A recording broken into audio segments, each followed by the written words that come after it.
welcome to Quid Pros Quo. I'm Rin. And I'm Zach. And today we are talking about econ for writers. Oh, I'm so excited. I know you've been trying to do this episode for a long time, and I kept saying, not yet.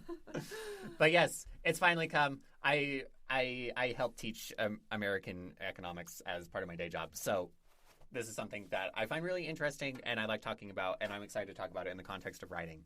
And so this is a departure from our Writing Fundamentals series. If we end up talking more about this, we'll spin it out into a broader series of Econ for Writers.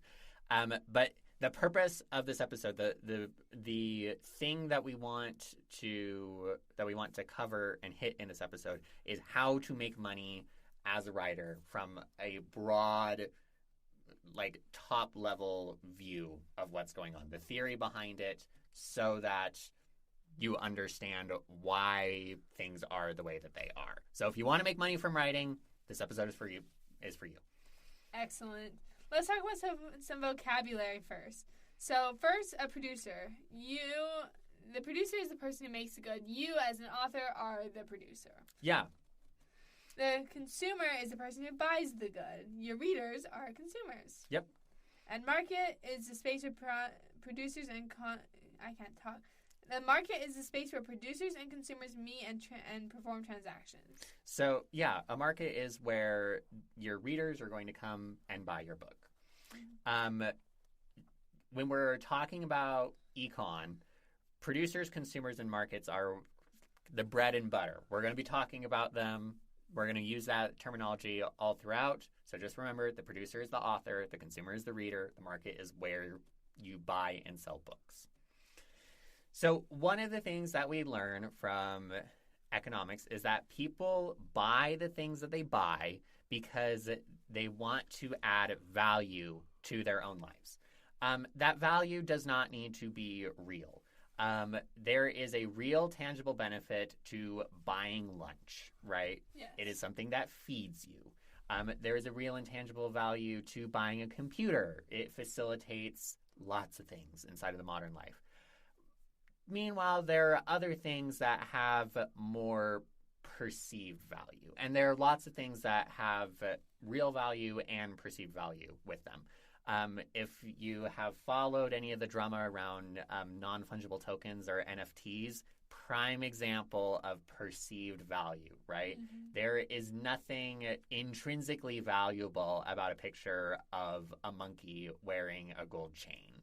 Like, it's not intrinsically valuable, but there is a perceived value of that in that NFT. And the same goes for artwork, right? The value that an author or a producer provides inside of this market is generally entertainment value, but it can also be literary value and moral value. When we think about the role of storytelling and storytellers throughout history, one of the big things that we use stories for is to teach children and reinforce to adults what the values of the society are. Yeah, that makes a lot of sense. Yeah, you were talking about real versus perceived value, and it's important. It made me think of the phrase "beauty is in the eye of the beholder." Yep. Value is in the eye of the beholder. So, personally, I don't see any value in NFTs. I can't believe people pay money to get, like, a picture of a monkey in a gold chain. And not just some money, but a lot of money. Like, lots and lots of money. And I don't get it. You could just screenshot it. I don't know how all that works. I'm not the econ person here, but I'm pretty sure you can just screenshot it. Yeah.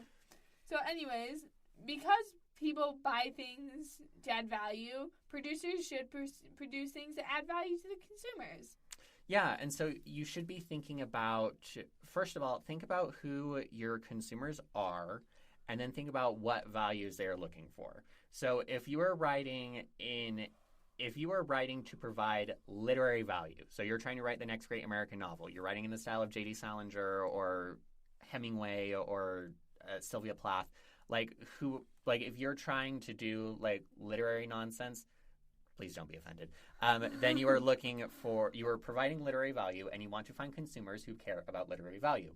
If you are writing a popcorn novel, where it's just meant to be something that's fun and easy to read through, then the people that you are looking to sell this to are going to be different. So you want to match the value that you are providing in your writing to the people who value it. This goes to what Rin was mentioning earlier about how different people have different perceptions of value.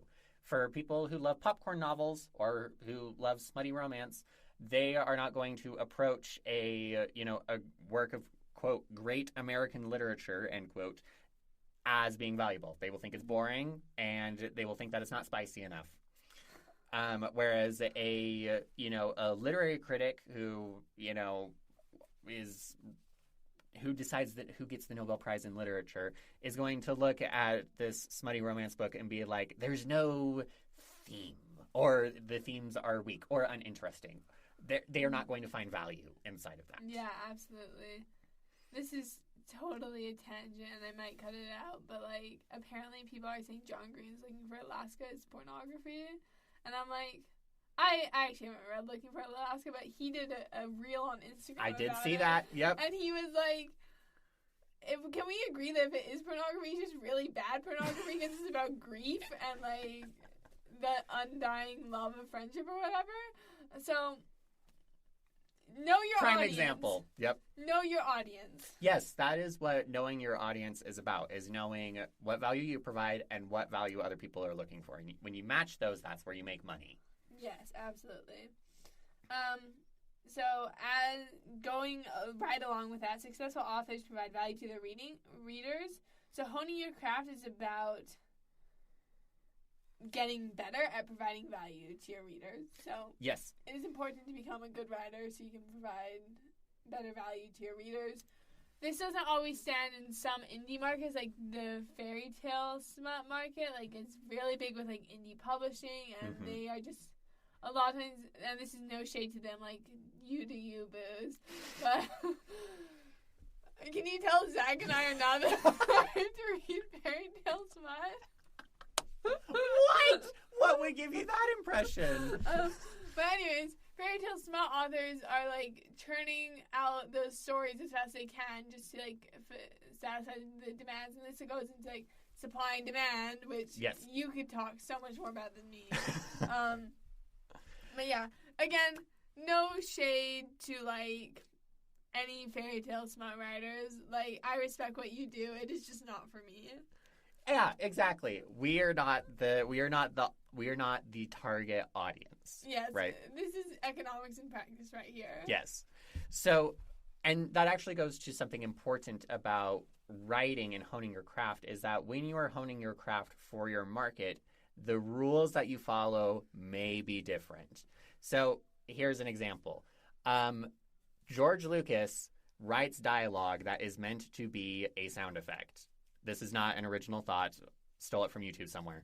But if you like listen to the dialogue throughout most of the Star Wars movies, not all of them, but most of them, it's just noise. I was actually noticing this when I was watching the Rebels TV show with my wife last night, where it's just like, wow, this is just really terrible dialogue. That's just like, it's just noise. But it's meant, like, that's what it's meant to do, is it's meant to provide the same effect as the, like the laser guns and the screech of the TIE fighter. Like, it's part of the sound design. It's not a part of the writing. So if that is the genre, or if that is one of the genre conventions that you were writing for, you don't care. Like, you don't care about what makes good writing. Now, if you're writing for Andor, where dialogue is very important and very refined, then you need to care. Prime example of, like, when you're talking about a popcorn novel, whether it's smut or whether it's pulp, there are certain conventions that you can get away with. Like, you don't need to worry about cliche as much, because part of smut and part of pulp is that people want to see the same tropes over and over and over again. They love those tropes and they want to see them over and over again. So your job is to just provide those tropes with new set dressing. Yes. Yeah, so that goes to honing your craft to provide value for your readers. When we talk about marketing, marketing is all about telling readers about the value of your work so that they buy it. That's the purpose of marketing. Yeah. And we will have an episode coming up. I know we've been promising it for like the last 3 episodes, but how to write a pitch. Yes. Like, we have that coming. I pinky promise. It will come. Yes. In all due time. I guess one question that you as listeners may be having is like, okay, Rin and Zach, but how do I know how valuable my work is? Good question. There are lots of ways to judge that. First and foremost, you have to recognize that markets do not and cannot assess moral value very well. Prime example of this, again, I'm stealing from a book called The Tyranny of Merit by Michael Sandel, which I just read this past week, where he talks about how if markets were really good at judging moral worth, then our markets would say that being a casino mogul is more morally worthwhile than being a pediatrician. Most people would agree that is not. And so that's one of the things to keep in mind, is that the monetary value of your story doesn't necessarily reflect its literary value or its moral value, but it does reflect the value to the market. The way to figure that out is through your beta readers. If your beta readers are finding value inside of your story, then it's a good indication that there is broader market value there. Now, this goes to if your beta readers are like your mom, your best friend, your spouse, your significant other. That's a little bit different.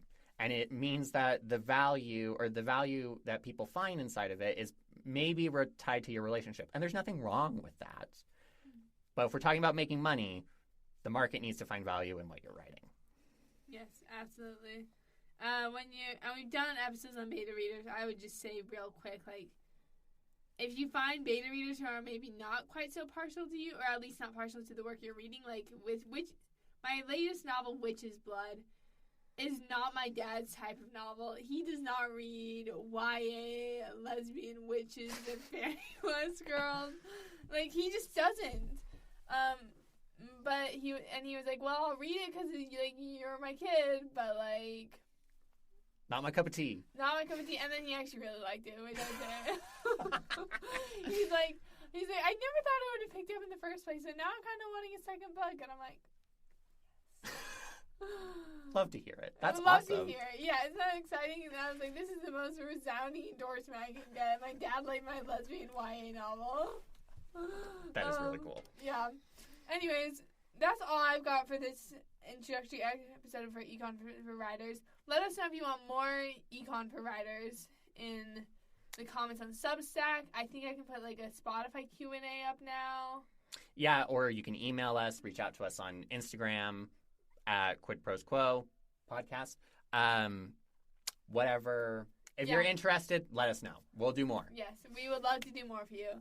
Thank you so much for tuning in. This has been Quid Pros Quo. Quid Pros Quo is hosted by DC Winters and CK Jensen. If you like this episode, be sure to leave us a rating. And if you'd like to contact us, you can email us at quidprosquo@gmail.com. For more episodes, check us out on Spotify, Apple Podcasts, or wherever else you get your podcasts.